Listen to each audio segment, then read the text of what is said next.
Hi, this is Dr. Schuler, and I am making this video for students who were not able to attend one of my presentations about the summer assignment.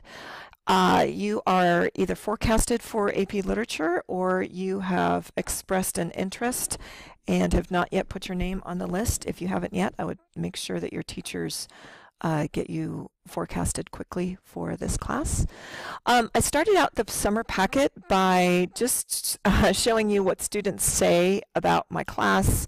First of all, that it's hard work, but it's a lot of fun. It's the best class ever. They feel like they're good writers.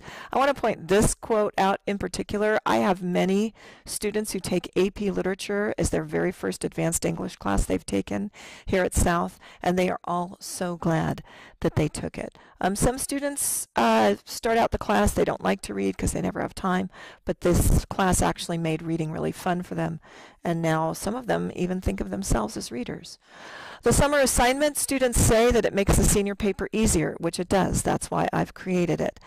And I'll talk to you about the post-its, but also one student said it's okay to like, not love your book. It will get really interesting after you write about it. I also say you do not have to get your book, you just have to get through your book. I use the analogy that great works of literature do not often yield on the first read, just like when you go out on a first date with someone.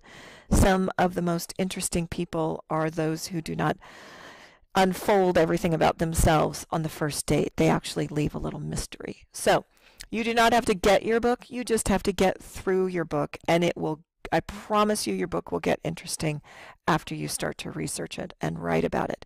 You want to be thoughtful about the book that you choose. Over the summer, it is the book you will write your senior paper on. It is also the book that you will give your senior speech on. Do not worry about the project and the paper connecting. That is something we will do much later in the year. Some students do think, well, I am shadowing in a mental health institution, so I am going to read One Flew Over the Cuckoo's Nest. But it doesn't have to be that way. I have had at random associations, someone read Slaughterhouse-Five, a book about post-war PTSD, and volunteering at CATS. Someone reading Catcher in the Rye about an angsty teenager entering into adulthood and dealing with some mental issues and psychological issues about that, and shadowing a dentist. So there is no paper and project that we cannot find some connection with. Do not worry about that. Do whatever project you want, read whatever book you want, and we will take care of the connection about a year from now. So, well, actually in April or May of next year. Here are your summer assignments. They're all due the first day of class, and I will walk you through them so you understand exactly what's required of you. First, get the summer packet, either from me or from your English teacher or off the school website. Second, pick an approved literary work of fiction. We do not read nonfiction in AP Literature, so you must get a work of fiction. And if you want to know what you should choose, you can search, do a Google search for AP Lit List of Novels since 1971. This will give you a list of about 300 novels to choose from.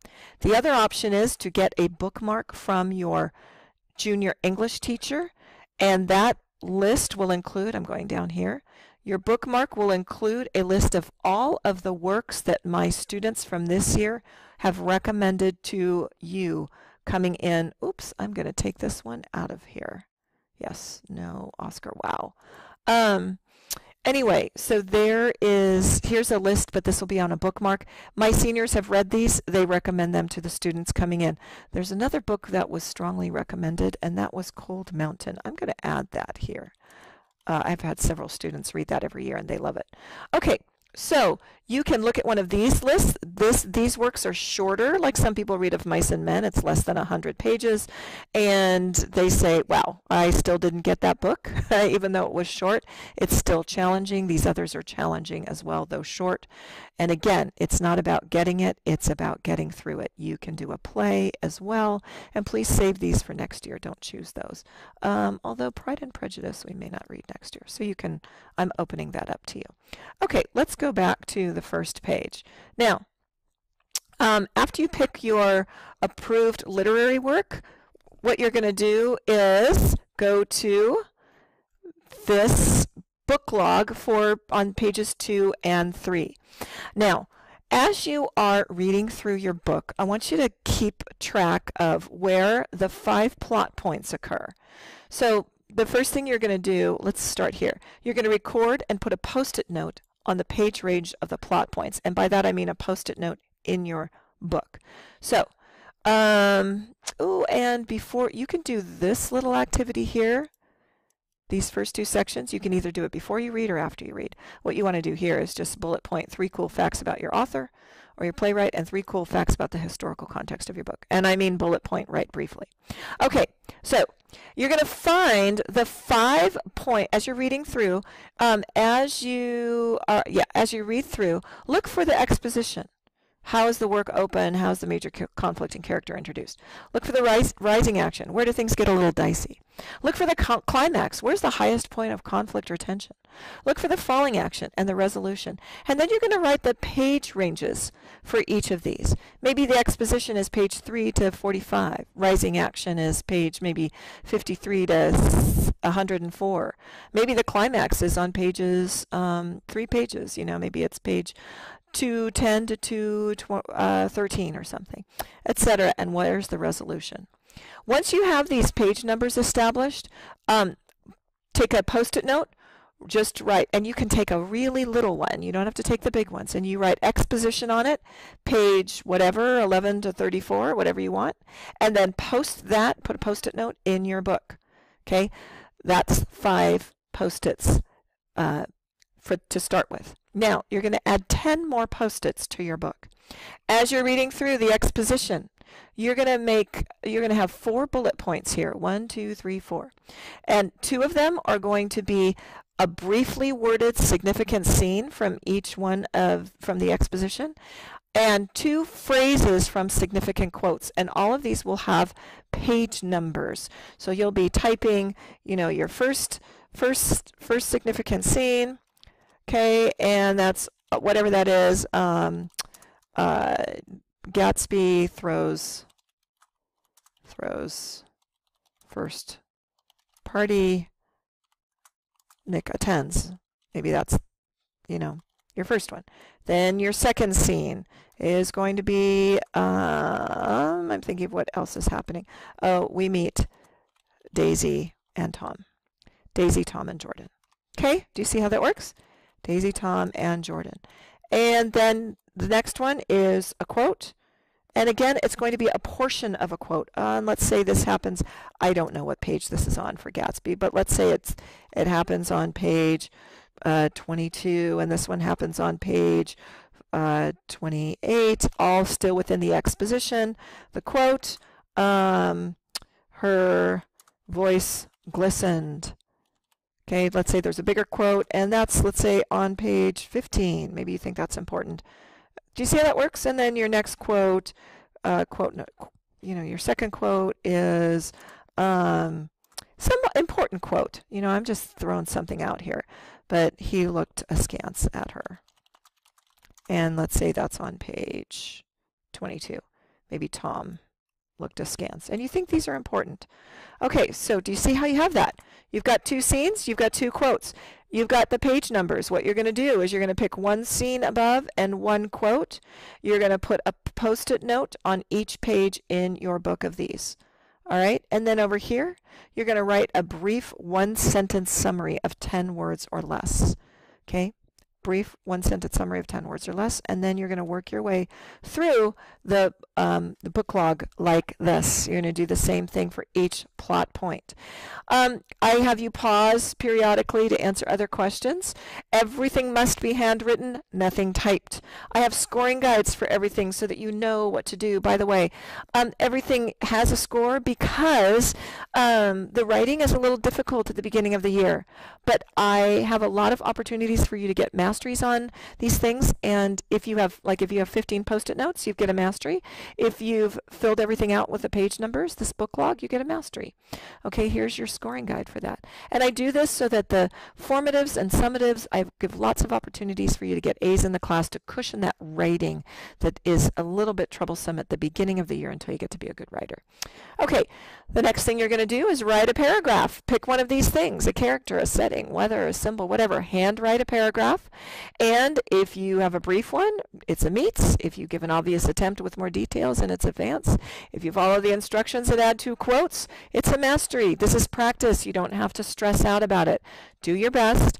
And it's another way to get a mastery. Next, you have a page and a half of an excerpt from a lecture on the tragic hero. If you underline only, you get a meets. If you have margin notes periodically, you get an advanced. If you have detailed margin notes, you get a mastery. This is very interesting on tragic versus comic heroes. And then you're going to answer these questions here. Just review what basic qualities do a comic and tragic hero possess, and what about your protagonist? Is your protagonist a tragic hero, a comic hero, a little bit of both? How does your protagonist end, comically or tragically, etc.? Again, brief, basic answers, a meets, thoughtful, detailed answers here, a mastery. You can come to class with 4 or 5 masteries. And not to be left out, but on the first day of class, and this is very important, you are going to have a timed write on the work that you read over the summer. No notes, so you need to know the work. Here's the prompt, so there are no surprises. I know students say, oh, I can't believe we're writing a timed write, but remember, the only thing worse than writing a timed write on the first day of class is what I have to do, which is read 100 and score 120 of them the first week of school. So there we go. If you have any questions, please email me at this email address. If you have a literary work that is not on the list, or something that's a little bit obscure or something modern, please let me know right here. You have to get approval for that first, because I need to make sure that there's enough literary criticism. The hardest thing to do is to write a senior paper on a literary work where nobody's offered any literary criticism. That means you're doing all original research, and it gets a little bit tricky. I am here to help you with that. I've already had some titles of works that don't have a lot of information, but I am working over the summer to find it and gather it for these students. Okay, remember that I am here for you. I'm here for you this summer. I'm here for you the first day of school, and I'm here for you throughout the whole senior year during AP Literature. If you have any questions, again, email me. You can also ask your teachers and get some, oh, here, really quickly, on this bookmark you're going to get from your teacher. I also have this recommended here on the very last page. Find a partner, a group of friends who want to read together, and then hold everybody accountable. I had a lot of students who read Brave New World together, or read The Road together, read As I Lay Dying together, and then watched the movie together. Okay, so think about doing that. And you could also ask a teacher, friend, or family member. Ask a senior who you know who just graduated. Any research you do, just avoid spoilers. And I think that is all of it. If you have any other questions, ask me. And enjoy your summer. Ooh, one more thing. June, do not worry about June and July. This is an assignment that is best begun late July, early August, so that everything's fresh in your mind. Do it the last couple weeks before school starts. All right. Talk to you later. Thanks.